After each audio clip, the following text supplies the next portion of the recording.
let's call on Todd Curtis, aviation safety expert and president of airsafe.com. Todd, we very much appreciate your time. Granted, every accident can be different. There are different factors involved. Did you anticipate an end like this one when this plane was reported missing? Well, unfortunately, in the first few hours, there was no reports of the airplane diverting to another field.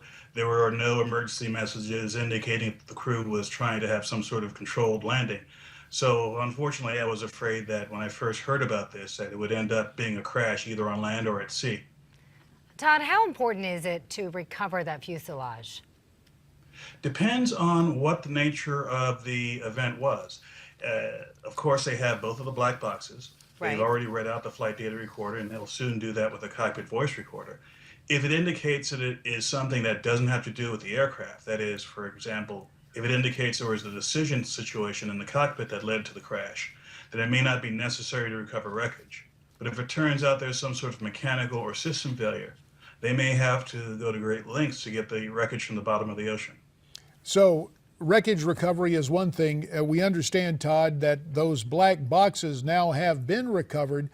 How long do you think it will take for investigators to adequately analyze them and come up with the needed information? Depending on the nature of what went on with that flight, it could take up to several months or over a year to analyze the data from those black boxes, as well as other data. For example, the maintenance records of the aircraft, even the design records of the aircraft or the aircraft systems. Again, it depends on where the evidence takes them. This could be a fairly quick investigation, taking on the order of several weeks, or a very long investigation, taking over a year. Just based on your experience, what do you think happened? Do you think this was weather-related, human error? It's more likely that it's a weather and decision-related issue than it may be a system-related issue.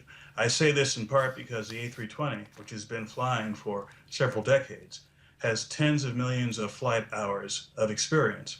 And although it has had several accidents in the past, it isn't an aircraft model that's prone to sudden unexpected crashes.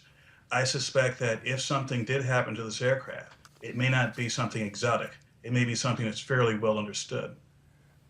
Todd, I believe one of the websites, Gateway Pundit, had a blog entry yesterday claiming that the last words heard from the pilot were Allahu Akbar. And of course we associate that with terror, but given the profile of the pilots, would that in another sense just be considered like a prayer given the spiritual dispensation of the pilot in command of that aircraft? Well, given that fact about the pilot, it's not surprising. But also, I'd have to caution your viewers that Gateway Pundit is not part of the official investigation. It's the Indonesian government authorities who are the head of that investigation.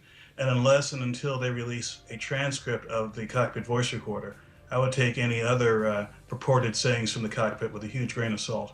Fair enough. That's why we wanted to ask you about it. Todd Curtis, aviation safety expert and president of airsafe.com. Thanks so much. We'll continue to monitor that story. And Hour 2 of America's Forum is coming right up here on Newsmax TV.